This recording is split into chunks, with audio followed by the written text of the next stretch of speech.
Everyone, my self साक्षी। स्वागत है आप सभी का लर्न विद साक्षी में। आज हम बीएड प्रथम वर्ष का प्रथम प्रश्न पत्र है ज्ञान और पाठ्यक्रम, उसमें 2021 में जो भी अति लघु उत्तरीय में प्रश्न आए हुए हैं उसके बारे में देखेंगे।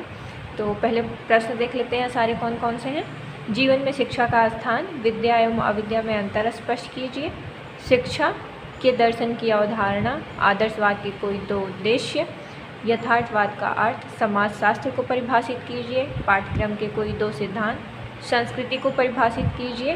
प्रजातांत्रिक मूल्य का अर्थ, आधुनिकीकरण को परिभाषित कीजिए। ठीक है, तो इतना देखते हैं हम लोग। तो जीवन में शिक्षा का स्थान, जीवन में शिक्षा का स्थान सबसे महत्वपूर्ण है। इसे निम्न बिंदुओं से समझा जा सकता है। पहला है, शिक्षा के द्वारा बालक के आंतरिक शक्तियों का स्वाभाविक उत्तरोत्तर तथा सर्वांगीण विकास होता है। शिक्षा के द्वारा बालक की जन्मजात मूल प्रवृत्तियों का शोधन एवं मार्गांतरीकरण करके उसे सुंदर अस्थायी भाव में बदला जा सकता है तथा आदिम प्रवृत्तियों पर विजय प्राप्त करने के लायक बनाया जा सकता है। शिक्षा के द्वारा व्यक्ति स्वयं के कर्तव्यों तथा अधिकारों का ज्ञान अर्जन करके उसका सही प्रयोग करते हुए अच्छे नागरिक का परिचय देता है। शिक्षा के द्वारा व्यक्ति पूर्वज के संचित ज्ञान तथा संस्कृति को प्राप्त करता है और उसे आने वाली पीढ़ियों को हस्तांतरित करता है। शिक्षा के द्वारा व्यक्ति असामाजिक भावनाओं जैसे स्वार्थ, ईर्ष्या, क्रोध, लोभ, द्वेष आदि को दूर करके एक दूसरे के प्रति प्रेम, सेवा, त्याग तथा सहानुभूति की भावना को प्रकट करता है तथा स्वयं के हितों को तिलांजलि देकर समाज की भलाई के लिए कार्य करता है। इसके बाद दूसरा प्रश्न था विद्या और अविद्या में अंतर। तो इसमें हम पहले विद्या और अविद्या को एक एक करके समझ लेते हैं, तो इससे स्पष्ट हो जाएगा कि अंतर क्या है। तो चलिए देखते हैं विद्या क्या है। विद्या का मुख्य आशय है सत्य तथा असत्य के बीच के अंतर को जानना, अर्थात वास्तविकता तथा भ्रम में अंतर करना तथा उसे ठीक ठाक जानना। इसे वेदांत में ज्ञान कहा गया है। वस्तुतः ब्रह्म और अविद्या का ज्ञान ही विद्या कहा जाता है। अद्वैत वेदांत में ज्ञान ही मोक्ष का साधन माना जाता है। विद्या इस साधन का अनिवार्य अंग है। विद्या का मूल अर्थ है सत्य का ज्ञान, परामर्थ तत्व का ज्ञान या आत्मज्ञान। अद्वैत वेदांत में परमार्थ तत्व या सत्य मात्र ब्रह्म को स्वीकार किया गया है। ब्रह्म एवं आत्मा में कोई अंतर नहीं है, यह आत्मा ही ब्रह्म है। अस्तु विद्या को विशिष्ट रूप से आत्मविद्या या ब्रह्म विद्या भी कह सकते हैं। उपनिषदों में भी ज्ञान को दो भागों में बांटा गया है, अपराविद्या तथा पराविद्या। पराविद्या आत्मज्ञान या ब्रह्म ज्ञान से संबंधित है। उपनिषदों में यद्यपि आत्मा को ही केंद्रीय विषय बनाया गया है, फिर भी उन्होंने अपराविद्या की उपेक्षा नहीं की। उन्होंने छात्र को अपरा तथा परा दोनों ही विद्याओं का ज्ञान प्रदान करने पर बल दिया। चलिए अब अंतर समझ लेते हैं क्या क्या है। तो विद्या का अर्थ किसी तथ्य या विषय का व्यवस्थित ज्ञान है, जबकि अविद्या शब्द का प्रयोग माया के अर्थ में होता है। दूसरा है, महर्षि दयानंद सरस्वती के अनुसार जिससे पदार्थों के यथार्थ स्वरूप का ज्ञान हो उसे विद्या कहते हैं। और अविद्या है, यह चेतना की स्थिति तो हो सकती है, लेकिन इसमें जिस वस्तु का ज्ञान होता है वह मिथ्या होती है, झूठ होती है। तीसरा है, वैशेषिक दर्शन के अनुसार अदुष्ट विद्या अर्थात जो ज्ञान दोषपूर्ण नहीं है वह विद्या है। और दुष्ट ज्ञानम अर्थात दोषपूर्ण ज्ञान अविद्या है। दोषपूर्ण ज्ञान अविद्या है। फिर चौथा है, मुंडकोपनिषद में विद्या के दो भेद किए गए हैं, पराविद्या और अपराविद्या। अविद्या का क्या है? अविद्या का अर्थ परिभाषिक और यौगिक दो प्रकार से किया जा सकता है। अब पांचवा है, अपराविद्या जो निम्न कोटि की विद्या मानी गई है, सगुण ज्ञान से संबंध रखती है। इससे मोक्ष नहीं प्राप्त किया जा सकता। मोक्ष प्राप्त करने का एकमात्र साधन पराविद्या है। इसी को आत्मविद्या या ब्रह्म विद्या भी कहते हैं। अविद्या के संदर्भ में क्या है? दर्शनों में प्रायः पारिभाषिक अर्थ अज्ञान या मिथ्या ज्ञान लिया जाता है। अविद्या एक यौगिक अर्थ है, विद्या से भिन्न ज्ञान जो यथार्थ ज्ञान नहीं है। अब देखते हैं शिक्षा दर्शन की अवधारणा। तो शिक्षा दर्शन की ही एक शाखा है जिसमें दार्शनिक सिद्धांतों का प्रयोग शिक्षा के संबंध में होता है। शिक्षा दर्शन शिक्षा से संबंधित समस्याओं पर विचार करता है तथा उनके समाधान के लिए दार्शनिक दृष्टिकोण से प्रयत्न करता है। कनिंघम महोदय के अनुसार शुद्ध दर्शन की परिभाषा इस ढंग से होती है जिसे समझकर हम दर्शन की परिभाषा को भी समझ सकते हैं। प्रथम, दर्शन सभी चीज़ों का विज्ञान है, इसलिए शिक्षा दर्शन शिक्षा की समस्याओं को सभी पहलुओं में देखता है। दूसरे स्थान में, दर्शन सभी वस्तुओं को उनके अंतिम तर्कों के कारणों के जरिए जानने का विज्ञान है। सभी वस्तुओं को उनके अंतिम तर्कों के कारणों के जरिए जानने का विज्ञान है, इसलिए भी शिक्षा दर्शन शिक्षा के क्षेत्र में गहनतम समस्याओं का संपूर्ण रूप से अध्ययन करता है तथा शिक्षा विज्ञान के लिए उन समस्याओं का अध्ययन करने के लिए छोड़ देता है जो तात्कालिक हैं और जिनका वैज्ञानिक विधि द्वारा सर्वोत्तम ढंग से अध्ययन किया जा सकता है। उदाहरण के लिए छात्रों की योग्यता के मापन की समस्या इत्यादि।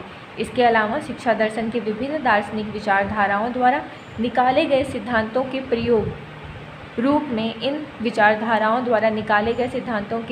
में इन विचारधाराओं की खोज के लिए निर्देशन देता है। अस्तु मतलब इसलिए दर्शन की ही भांति शिक्षा दर्शन एक विषय है जो शिक्षा की गूढ़ समस्याओं का अंतोगत्वा तर्कपूर्ण विचार करता है। यह प्रमुख शैक्षिक समस्याओं का दार्शनिक ढंग से अध्ययन करता है और समाधान का प्रयत्न करता है। शिक्षा की प्रक्रिया के लिए आवश्यक संकेतों एवं साधनों को शिक्षा दर्शन एक निश्चित रूप भी प्रदान करता है और शिक्षा प्रक्रिया के अंगों को निर्धारित भी करता है।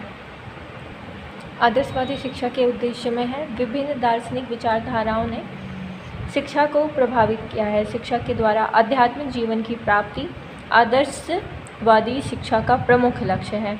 मनुष्य में बुद्धि एक विलक्षण शक्ति है जिसके सहारे वह वातावरण को अपने अनुकूल बना सकता है, स्वयं वातावरण का दास होकर नहीं रहता। व्यक्ति का उन्नयन आदर्शवादी शिक्षा का महत्वपूर्ण लक्ष्य है। मानव जाति द्वारा संचित की गई संस्कृति को पीढ़ी दर पीढ़ी आगे बढ़ाना आदर्शवादी शिक्षा का लक्ष्य है। संक्षेप में आदर्शवादी शिक्षा का लक्ष्य व्यक्तिक एवं सामाजिक उन्नति में सहयोग करना है। फिर है यथार्थवाद का अर्थ। यथार्थवाद का अंग्रेजी रूपांतर रियलिज्म है। रियल शब्द की उत्पत्ति लैटिन भाषा के रियल इज से हुई है जिसका अर्थ है वस्तु। इस प्रकार रियलिज्म का शाब्दिक अर्थ हुआ वस्तुवाद या वस्तु संबंधी विचारधारा।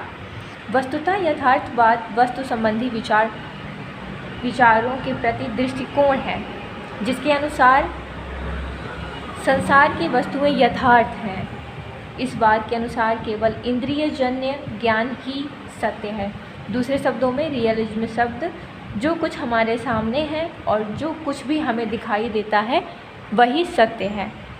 यथार्थवाद के अनुसार बाह्य जगत मिथ्या नहीं बल्कि सत्य है। आदर्शवाद इस सृष्टि का अस्तित्व विचारों के आधार पर मानता है, किंतु यथार्थवाद के अनुसार जगत विचारों पर आश्रित नहीं है।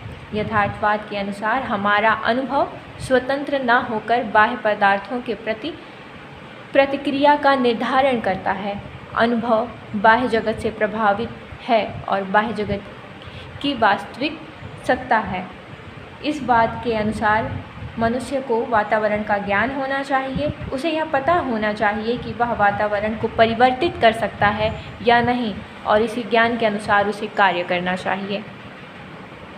फिर छठा प्रश्न है समाजशास्त्र को परिभाषित कीजिए। तो चलिए देखते हैं क्या है समाजशास्त्र। तो सोशियोलॉजी शब्द का प्रयोग सबसे पहले एक फ्रांसीसी दार्शनिक ऑगस्ट कॉम्ट ने अपने भाषणों में सन 1837 ईस्वी में किया। उसने विज्ञानों की एक सीढ़ी बनाई और इस क्रम में समाजशास्त्र को मुख्य स्थान देते हुए बताया कि समाजशास्त्र, यहाँ से देखते हैं, समाजशास्त्र एक व्यापक विज्ञान है। यह सभी विज्ञानों का समन्वय है तथा इसका प्रयोग सामाजिक पुनर्निर्माण में होना चाहिए। चूँकि कॉम्पट ने समाज के वैज्ञानिक अध्ययन की सबसे पहली कल्पना की, इसलिए इन्हें समाजशास्त्र का जन्मदाता माना जाता है। कॉम्ट के अतिरिक्त इस विषय के दूसरे प्रवर्तकों ने भी इसकी प्रगति में महत्वपूर्ण योगदान दिया। समाजशास्त्र आंग्ल भाषा के सोशियोलॉजी शब्द के 2 शब्दों से मिलकर बना है, सोशियो तथा लॉजी। इस प्रकार समाजशास्त्र का अर्थ है समाज का विज्ञान। ठीक, इसके बाद पाठ्यक्रम के 2 सिद्धांत पूछा है, तो हम सभी देख लेते हैं। पहला देख लेते हैं, परंपराओं को सुरक्षित रखने का सिद्धांत। इसके बाद है प्रगतिशील अथवा अर्गदर्शी सिद्धांत, रचनात्मकता का सिद्धांत, क्रियाशीलता का सिद्धांत, जीवन की तैयारी का सिद्धांत, बाल केंद्रित पाठ्यक्रम, फिर परिपक्वता का सिद्धांत, व्यक्तिगत विभिन्नताओं का सिद्धांत, पाठ्यक्रम का लंब रूप तथा समांतर दृष्टि से समन्वय, जीवन से संबंध करने का सिद्धांत, विस्तृतता तथा संतुलन का सिद्धांत, निष्ठा का सिद्धांत, नमनीयता का सिद्धांत, कोर या सामान्य विषयों का सिद्धांत, खाली समय में उचित प्रयोग का सिद्धांत, सर्वांगीण विकास का सिद्धांत। 8वां प्रश्न है, संस्कृति को परिभाषित कीजिए। तो देखते हैं, E.B. टायलर के अनुसार संस्कृति वह जटिल समग्रता है जिसमें ज्ञान, विश्वास, कला, आचार, नियम, प्रथा और समाज के सदस्य के रूप में अर्जित कोई भी अन्य क्षमताओं और आदतों का समावेश रहता है। रोसेक के शब्दों में, साधारणतः संस्कृति की परिभाषा इस प्रकार की जा सकती है, किसी समय और स्थान विशेष में निवास करने वाले विशेष लोगों की जीवन यापन करने की सामूहिक विधि जो है वह संस्कृति है। फिर है, प्रजातंत्र से आप क्या समझते हैं या जनतंत्र है। तो देखते हैं, जनतंत्र शब्द का प्रयोग प्रायः हम राजनीतिक अर्थ में ही करते हैं। राजनीतिक दृष्टि से जनतंत्रीय सरकार जनता की इच्छा पर आधारित होती है। अब्राहम लिंकन का प्रसिद्ध कथन जनतंत्र जनता की, जनता के द्वारा तथा जनता के लिए सरकार है, यह जनतंत्र के राजनीतिक पक्ष की व्याख्या करता है। कानून की निगाह में सभी व्यक्ति बराबर है और सरकार में उनका समान रूप से हाथ होना चाहिए। देश के शासन की बागडोर किसी एक व्यक्ति और कुछ व्यक्तियों के हाथों में ना होकर संपूर्ण जनता के हाथों में होनी चाहिए। तो ये हो गया प्रजातंत्र का अर्थ या जनतंत्र का अर्थ। इसके बाद है, आधुनिकीकरण को परिभाषित कीजिए। आधुनिकीकरण, मॉडर्नाइजेशन शब्द किसी पद या स्थिति तथा स्थिर घटना को अभिव्यक्त नहीं करता, बल्कि एक प्रक्रिया को अभिव्यक्त करता है। प्रोफेसर गोरे के अनुसार आधुनिकीकरण कोई दर्शन या आंदोलन नहीं है जिसमें अस्पष्ट मूल्य व्यवस्था हो, या यह तो परिवर्तन की एक प्रक्रिया है। इसमें आधुनिक